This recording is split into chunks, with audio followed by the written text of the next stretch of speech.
ఆప్కి అదాలత్లో చర్చలో ఇరుక్కున్న వ్యాపారవేత్త గౌతమ్ అదానీపై ఉన్న నేరారోపణ అంటే ఈయన డబ్బు సంపాదించే ఫార్ములాని దాచిపెట్టి ఉంచారు. గౌతమ్ బ్రదర్, భగవంతుడి దగ్గర అందరూ ప్రార్థిస్తారు, మాకు కూడా కొంచెం ఇవ్వండి అని. కానీ భగవంతుడు ఎప్పుడు మీ ప్రార్థన మాత్రమే వింటున్నాడు. నేను కొన్ని సంవత్సరాలుగా రీసెర్చ్ చేస్తున్నాను అసలు మీ వెల్త్ ఎంతని. అది డైలీ ఇంక్రీజ్ అవుతుంది. నాకు తెలిసి ఈ ప్రోగ్రాం ముగిసే సమయానికి మీరు ఇంకా 1000-2000 కోట్లు సంపాదించి ఉంటారు. సో అసలు ఫార్ములా ఏంటి, ఎలా సంపాదిస్తున్నారు?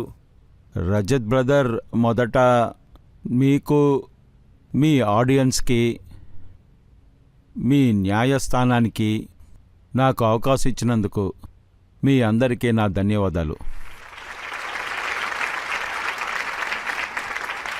ఇప్పుడు మీరు ఫార్ములా గురించి మాట్లాడారు కదా, అది ఈ ఫార్ములా ఇదేమీ మ్యాథమెటిక్సో కెమిస్ట్రీయో లేక ఫిజిక్స్ లాంటి ఫార్ములా ఏదీ లేదు. ఇంతకన్నా ఏమీ చెప్పలేము. బిజినెస్ ఇంకా ప్రాక్టికల్ లైఫ్ లోపల ఒకే ఫార్ములా వర్కౌట్ అవుతుంది. అదేంటంటే కష్టార్జితం, కష్టార్జితం, కష్టార్జితం.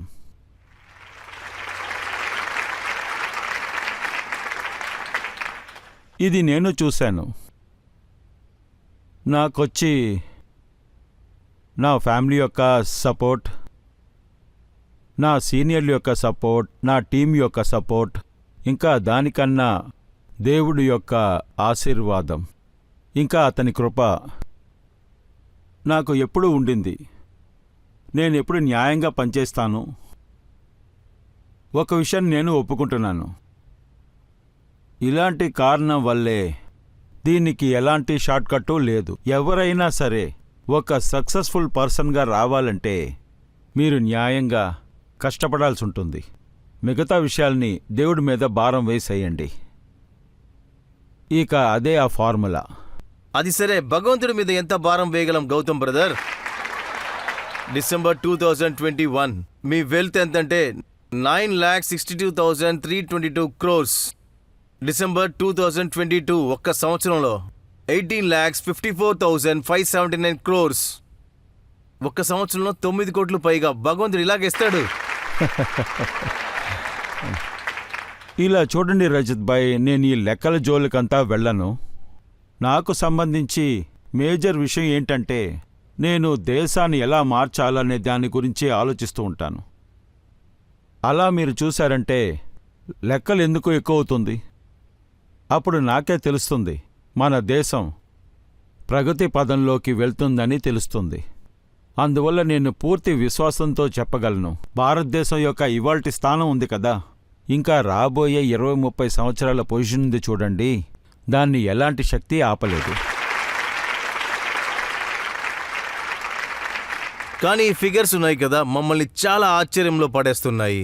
మీరు ఒక రోజుకి 1600 కోట్లు సంపాదిస్తున్నారు, ఒక గంటకి 66 కోట్లు. ఇలా సంపాదించాలన్న ఆలోచన మీకు చిన్న వయసులో వచ్చిందా, లేకపోతే మీ టీనేజ్లో వచ్చిందా? ఇలా చూడండి రజత్ భాయ్, నేను ఇప్పుడే చెప్పాను కదా, నేను ఈ ఫిగర్ ఆటలకంతా వెళ్ళనని. దాని వెనక నేను ఎప్పుడూ పడలేదు. నాకు 15 ఏళ్ళు ఉన్నప్పుడు నేను 10వ క్లాస్ పాస్ అయ్యి ఫ్యామిలీలో ఒక అద్భుతమైన పిల్లోడుగా ఉండేవాడిని. అదేంటంటే నా చదువుని పూర్తి చేయకుండా, చెప్పాలంటే గ్రాడ్యుయేషన్ కూడా చేయలేదు, నేను ముంబైకి బయలుదేరాను. దాదాపు 4 సంవత్సరాలు అక్కడ ఉన్నాను. ఆ తర్వాత నేను అహ్మదాబాద్కు వచ్చాను. ముంబై నాకు చాలా విషయాలు నేర్పించింది, హార్డ్ వర్క్ ఎలా చేయాలని అర్థమయ్యేలా చేసింది. ఆ తర్వాత నేను నా యొక్క బిజినెస్ జర్నీ మొదలయ్యింది. నేను మిడిల్ క్లాస్ ఫ్యామిలీ, కానీ బిజినెస్ నుంచే వచ్చాను. కానీ ఒక పట్టుదల ఉండింది. 15-19 ఏళ్ల పిల్లాడు, దాంతో వాడి దగ్గర నా ఫ్యామిలీ బిజినెస్ని దాటి నేను ఏదో ఒకటి చెయ్యాలనే పట్టుదల నాలో ఉండేది. అందువల్ల నా ఫ్యామిలీ నాకు ఫుల్ సపోర్ట్ ఇచ్చేది. ఆ బేసస్లో నేను ముందుకు సాగగలిగాను. నాకని ఒక బడ్జెట్ ఉండేది. ఆ బడ్జెట్లోనే నేను ప్రయాణం చేసేవాడిని. కష్టాలు చాలా ఉన్నాయి, చాలామంది ఎస్టాబ్లిష్గా ఉన్నారు. కానీ నేనేం చూశానంటే నా జీవితంలో వేరువేరు సమయంలో చాలామంది నేను నేను గెలుపు పొందడానికి నాకు సపోర్ట్ చేశారు. ఇవాళ నేను చూస్తున్నాను నేను ఎలా ఉన్నానంటే అదంతా వాళ్ళ వల్లే. మీ ఫ్రెండ్ చెప్పారు చదువులో మీరు చాలా షార్ప్గా ఉండేవారంట కదా, కానీ మీరెందుకు మధ్యలోనే చదువును ఆపేయాల్సి వచ్చింది? నేను చదువులో బాగా తెలివిగానే ఉండేవాడిని. నేను ఇంజనీరింగ్ని టెక్నికల్గా ఉంచుకున్నాను, మ్యాథ్స్ కూడా బాగా చదివేవాడిని. కానీ కొన్ని సందర్భాలు కుదిరాయి. అదేంటంటే చదువుని తర్వాత చూసుకుందామని అలాగే బిజినెస్ వైపు ప్రయాణం చేశాను. గౌతమ్ బ్రదర్, మీలా చెప్పొద్దు. మళ్ళీ మన యూత్ డబ్బులు సంపాదించడం కోసం చదువును వదిలేసి మిమ్మల్ని ఫాలో అవుతారు.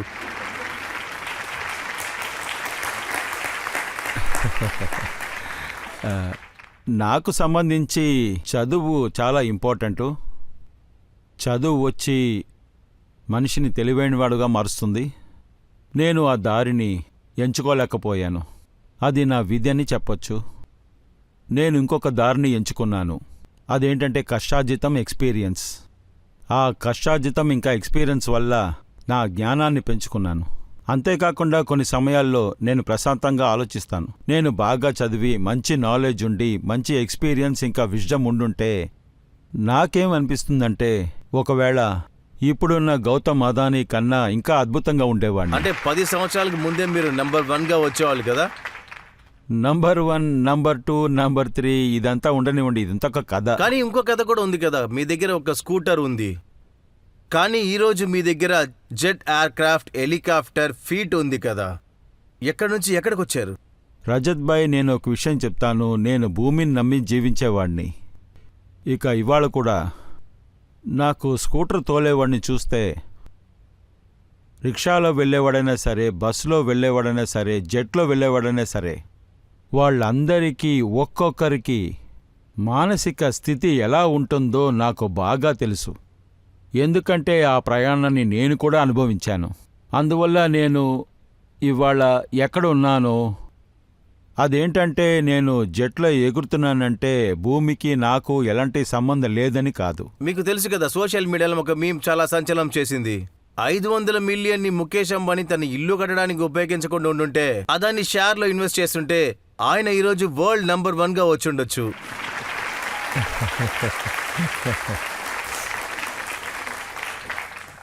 రజత్ భాయ్, ఈ సోషల్ మీడియాకి సంబంధించి అక్కడ చాలా క్రియేటివిటీ పెరుగుతుంది. అందువల్ల ప్రజలకి చాలా ఎంటర్టైన్మెంట్ దొరుకుతుంది. అంతకన్నా నేను దాంట్లో ఎక్కువ చూడను. మీరే వినుంటారు కదా, ఒకప్పుడు ప్రజలు టాటా, బిర్లా అని మాట్లాడుతూ ఉండేవాళ్ళు. ఇప్పుడేమో అదానీ, అంబానీ అని. ఇలా చూడండి, టాటా, బిర్లా మన దేశం యొక్క చాలా విలువైన పారిశ్రామికవేత్తలు. వాళ్ళు ఈ దేశం కోసం, దేశ ప్రగతి కోసం చాలా విషయాల్ని చేశారు. అంతేకాకుండా ఇవాళ కూడా చేస్తున్నారు. సో ఒక్కొక్క గ్రూపుకి ముందు వెనక ఏదోటి ఉంటుంది. అందువల్ల ఇండియా యొక్క పెద్ద బలం ఏంటి అంటే, ఎలా చెప్పాలి, ఇంకా కొత్త కొత్త బిజినెస్ గ్రూపులు తయారవ్వాలి. వాళ్ళందరూ కలిస్తేనే భారతదేశం బలంగా తయారవుతుంది. మీరు డబ్బులు సంపాదించారు, పెద్దవాళ్ళయ్యారు. అలాగైతే మరి రిస్క్ కూడా అలాగే ఉంటుంది కదా. ఎలాంటి బిజినెస్ అయినా సరే రిస్క్ లేకుండా చేయలేము. మీరు ఎంత క్యాల్కులేటివ్గా రిస్క్ తీసుకుంటున్నారో, ఆ రిస్క్ తీసుకునే కెపాసిటీ మీలో ఎంత ఉందో, అదేంటంటే నేను ఇవాళ ఈ స్థానంలో ఉన్నాను అంటే అక్కడికి రావడానికి నేను రిస్క్ తీసుకోకుండా ఉండలేదు. కానీ మీ మనసులో ఒక బలమైన లక్ష్యం ఉండాలి. లైఫ్లో చాలా రిస్కులు రావచ్చు, మంచి సమయం రావచ్చు, చెడు సమయం కూడా రావచ్చు. దాన్ని మీరు ఎలా అడాప్ట్ చేస్తున్నారనే దాన్నే, ఆ తర్వాత ఎలాంటి అడ్డంకులు వచ్చినా మీరు ముందుకు సాగుతున్నారనే దాని గురించే మీరు కష్టపడాల్సి ఉంటుంది. సార్, మీరు పడ్డ కష్టాల గురించి నేను మాట్లాడాలనుకుంటున్నాను. ఒకసారి మిమ్మల్ని కిడ్నాప్ చేశారు, మీ ప్రాణాలకి రిస్క్ ఉండింది. దాని గురించి మాట్లాడాలంటే అదేవి మంచి విషయం కాదు. కానీ అందరి లైఫ్లోనూ ఇలాంటి విషయాలు జరుగుతూ ఉంటాయి. అది వాళ్ళు మర్చిపోవాలి. అది మర్చిపోతే చాలా మంచిది. మీరు మర్చిపోరనుకుంటాం. మళ్ళీ మీరు వాడిని కలిశారంటే సరి చేస్తారు కదా. నాకని ఒక స్వభావం ఉంది. ఎలాంటి విషయాన్ని, ఎలాంటి పరిస్థితిని నేను త్వరగా దాన్ని అడాప్ట్ చేసుకుంటాను. కానీ ఏది మన చేతిలో లేదో దాని గురించి మనం చాలా దిగులు పడి దాన్ని కంటిన్యూగా మైండ్లో పెట్టుకోవటం నాకు అలవాట్లేదు. ఒకరోజు నన్ను కిడ్నాప్ చేశారు, ఆ తర్వాత రోజు నన్ను వదిలేశారు. నాకు ఇవాళ కూడా గుర్తుంది, ఆ రోజు రాత్రి నేను బాగా నిద్రపోయాను. నేను ఆ ప్రెషర్ని మైండ్లో తీసుకోలేదు. మళ్ళీ ఒకసారి మీరు మీ చావుకి ఎదిరిల్లి గెలిచారు. 26/11 తీవ్రవాదులు తాజ్ హోటల్ అటాక్ చేశారు. ఆ రోజు కూడా మీరు అక్కడే ఉన్నారు. మీకు అది గుర్తుందా? మొత్తంగా జ్ఞాపకం ఉంది. ఆ రోజు నేను నా కళ్ళారా టెర్రరిస్ట్ని చూశాను. వాళ్ళు వచ్చి ఫస్ట్ రౌండ్ని పేల్చినప్పుడు దాన్ని కూడా నేను కళ్ళారా చూశాను. ఇప్పటికీ నేను దేవుడికి ధన్యవాదాలు చెప్పుకుంటున్నాను. ఎలా చెప్పాలి, నేను నా జీవితంలో 2 సంఘటనలు ఎదుర్కొన్నాను. మరణాన్ని నా పక్కనే చూశాను. ఇదొచ్చి దేవుడి యొక్క ఆశీర్వాదం అనుకోండి. అక్కడి నుంచి నేను త్రుటిలో తప్పించుకున్నాను. 26/11 రాత్రిని ఈ దేశమంతా చూసింది. ఈరోజు తలుసుకుంటే కూడా ఒళ్ళు వణికిపోతుంది. మీరు పక్కనే ఉన్నారు. ఆ రోజు నేను తాజ్ హోటల్లో దుబాయ్ నుంచి నా ఫ్రెండ్ వచ్చారు. ఆయన ఒక కంపెనీ సీఈఓ. ఆయన కూడా మసాలా కాట్ రెస్టారెంట్లో డిన్నర్ చేస్తూ ఉన్నాను. అప్పుడే ఈ సంఘటన జరిగింది. 10 గంటలకి ఈ సంఘటన జరిగింది. దానికన్నా 5 నిమిషాల ముందు హోటల్ బిల్లుని పే చేసి లెగిసి నించున్నాం. కానీ మా ఫ్రెండ్ ఇంకా డిస్కస్ చేయాలి అంటే మేం మళ్ళీ కాఫీ తాగుదామని అక్కడే ఉండిపోయాం. అప్పుడు ఆ టైంలోనే ఈ సంఘటన జరిగింది. నేను ఇప్పుడు ఆలోచిస్తూ ఉంటాను, నేను బిల్లు పే చేసి లాబీకి వచ్చి నించునుండుంటే అక్కడ కూడా ఇరుకునుండేవాడిని. ఇక్కడ పర్వాలేదు, మేము రెస్టారెంట్లోనే ఉండిపోయాం. అంతేకాకుండా ఇవాళ నేను గొప్పగా చెప్తాను, తాజ్ గ్రూప్ యొక్క స్టాఫ్స్ అందరూ, ఈవెన్ వెయిటర్, ఎలాగ వాళ్ళందరూ పనిచేశారంటే ఇలాంటి డెడికేషన్ ఏ ఆర్గనైజేషన్లోనూ చేయలేరు. అక్కడి నుండి ఎలా తప్పించుకున్నారు? ఆ రోజు రాత్రంతా అక్కడే ఇరుక్కున్నాను. అక్కడ తాజ్లో పైనున్న ఒక రూమ్ వెనక నుంచి కిచెన్ ఉంది. ఆ వెనక నుంచి పైన ఒక ఛాంబర్లోకి నన్ను తీసుకుని వెళ్ళారు. రాత్రంతా నేను అక్కడే ఉన్నాను.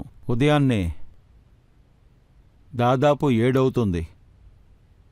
చాలామంది కమాండర్స్ వచ్చారు. వాళ్లకు కూడా మేమున్న విషయం తెలిసింది. ఆ కమాండోస్ నాకు ఫుల్ ప్రొటెక్షన్ ఇచ్చి హోటల్ నుంచి బయటికి తీసుకెళ్లారు. ఇలాగే నేను మరుసటి రోజు 7:30కి బయటికి వచ్చాను. భగవంతుడు మీకు మంచి ఆయుష్నివ్వాలని, జీవితంలో మళ్ళీ ఇలాంటి ఇబ్బందులు పడకూడదని కోరుకుంటున్నాము. కానీ ఇంకా ఎన్నో ప్రశ్నలు నా చేతిలో ఉన్నాయి.